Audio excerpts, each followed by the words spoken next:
Great to have Des Kelly with me today in the Uncommon Sense podcast studio. Thank you for joining me today, Des. Pleasure, Suze. Pleasure. So, today we're going to talk about FMEA and a lovely provocative question. So, FMEA, is it a tool for manufacturing and production, or does it have wider application? Des, first of all, can you help our listeners with a brief explanation on FMEA for anyone who's not familiar with it? Yeah, okay. Right, so FMEA stands for Failure Modes Effects Analysis. It's been around for probably the best part of three-quarters of a century now. It's been through various evolutions over that time. Recently, in 2019, we actually accomplished something which is we now have a global standard, which is pretty well used universally by all businesses, or can be used by all businesses. Whilst it came Okay. from manufacturing initially, it can be used in all businesses. There are effectively three types of FMEA with some derivations underneath. We have design failure modes effects analysis. We have process failure modes effects analysis. And then one of the new ones which emerged in 2019 when the global standards for the VDA and the IATF came together, we have a new one which is called Supplemental FMEA for Monitoring and System Response. And that was brought about largely of the very complex technology that we use today, where we have technology which has sensors and systems on them to prevent use when it shouldn't be used, of warning lights and stop devices and those sorts of things, and a failure modes analysis to make sure that that system works okay. That's principally where we got to at Okay. that. And so, can you give me a couple of examples of where you've used it to good effect? Well, my first experience of it were obviously when we were designing engineering solutions. So my first introduction of it was design failure modes effects analysis. And this maybe would be 35, 40 years ago, possibly, I think. As I say, it's not a new tool. So we're using it within the design idea, where we were describing, how failure modes may occur. So a failure mode is how something in a product might fail. It could be due to wear and tear, human error, or any of those things there. And we wanted to try and understand it so we could design that potential failure mode out. And to Right. prioritize it, you'd try to understand the effect of that problem, the cause of the problem, the severity of it, how frequently it may occur, and whether or not you were likely to see the problem before it created the failure mode, or before it hurt someone or something. And it was as simple as that, really. It was then exposed across to process failure modes effects analysis, and inside of that, people did machine failure modes effects analysis. And I think if we look at the process failure modes effects analysis, we have used that in just about any business that has a process, Mm. and therefore it's universal, and it's massively useful and profound often in its outcomes when people can see it. Now, maybe as we get into the conversation, one of the key benefits I see today in process failure modes effects analysis is, yes, it helps ensure that the outcome of the process is good, but actually probably more beneficial today, and certainly in some of the circumstances we use them, it actually helps with the human factors elements of processes. So the security and stress that people feel when operating processes, if they know that the process has been robustly analysed and that safety characteristics have been identified and put in place, it actually reduces the stress on them. So at Mm. periods of high use in it and of process, they feel more comfortable, so they don't get into they stay in the stress, but they don't go into the crisis element of it, of the stress curve. So it's quite profound in that way. So most businesses that we use it for now, we're using it more for the human factor element than it is actually the process correctness itself. Okay. And I'm right in saying this is a great tool to use when you're designing a new process, Indeed. because you stimulate that insight and thinking about Yep. that process. Yep. But also works equally well for an existing process. Well, I would argue that any process, any work that's been done needs to be evaluated for risks anyway. It should be. The process failure modes effects analysis is a really robust way of scrutinizing and studying the process and understanding how the work actually works. But before you go into the process failure modes effects analysis, you need to do a fair bit of preparation, and that's what the new standard actually brought about in 2019.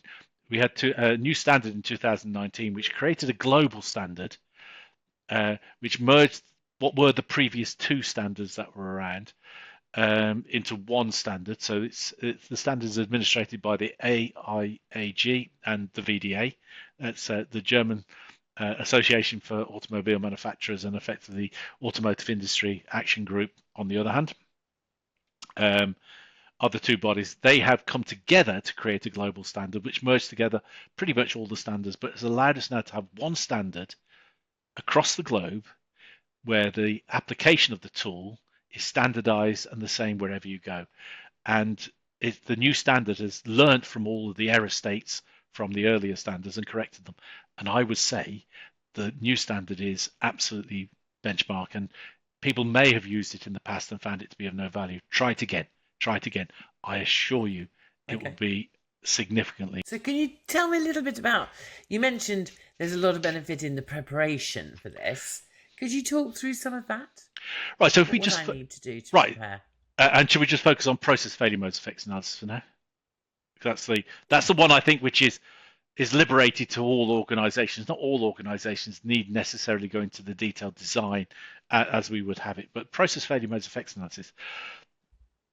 To even start, and the new standard gives us a 7-step approach, and these steps are the planning and preparation, conducting a structure analysis, conducting a function analysis, then the failure analysis, then the risk analysis, and then the optimization and results documentation. So it's a 7-step process.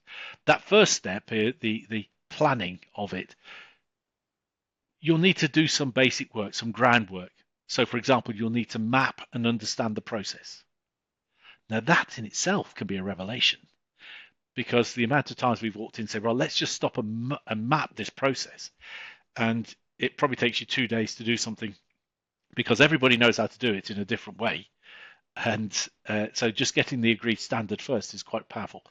That's in organizations and where presumably equally, sorry, I was going to say that presumably equally, if you think you have a map of the process, it's also the step should be, let's review this map and make sure this is how we actually do it today.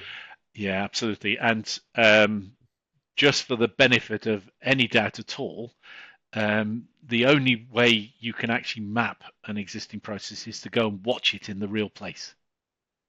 Go to Gemba, go to the real place and talk to the people doing the work. So the first thing you need to do, if it's an existing process, you need to go out and you need to map and fully document how the work is done today and talk to the people in the process.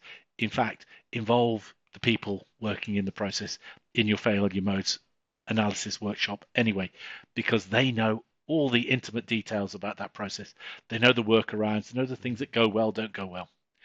And if you're doing a brand new process, one that's in concept form, you still need to start with a concept map of what you think is going to happen, because that forms the foundation of your study for your failure modes analysis.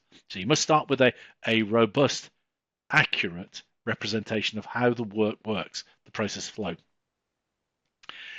There are a number of other tools that you can use, but we in PMI, we use something called a variation analysis, where we will look in the process and we will study what are the inputs and what are the outputs, and to understand how those things that vary could be. So it could be in an organization that's using a process that might be affected by the ambient temperature of a building. That would be one of the input variables that you'd want to understand, because when we come to do our failure modes effects analysis, that may have an impact in why something might fail.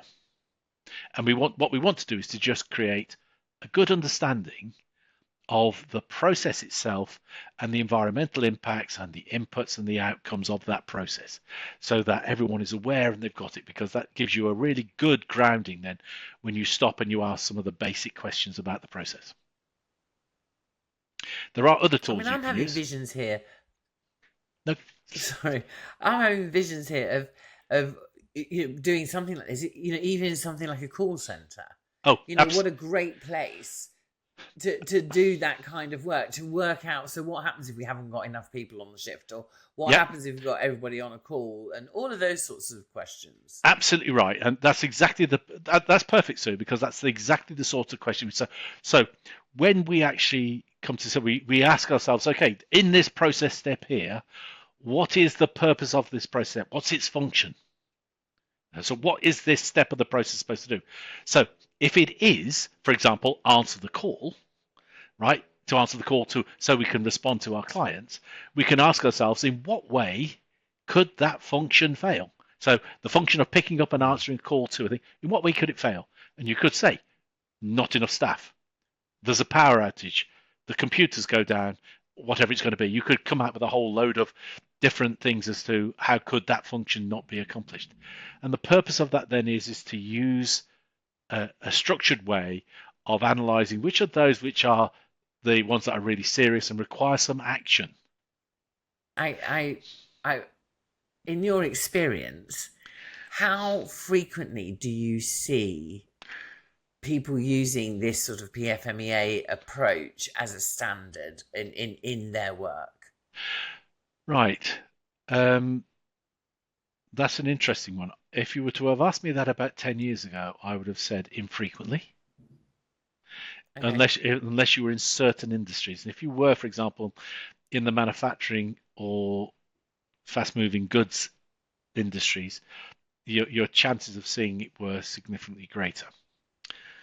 Today, I actually see attempts at doing failure modes effects analysis in many diverse fields: banks, hospitals. Uh, we ourselves have done some, for example, on control rooms and call centers.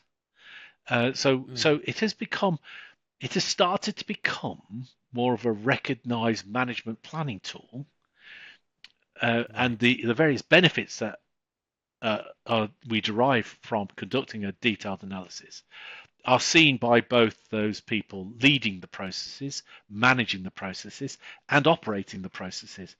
And I would say possibly the most profound benefit is for those operating the process.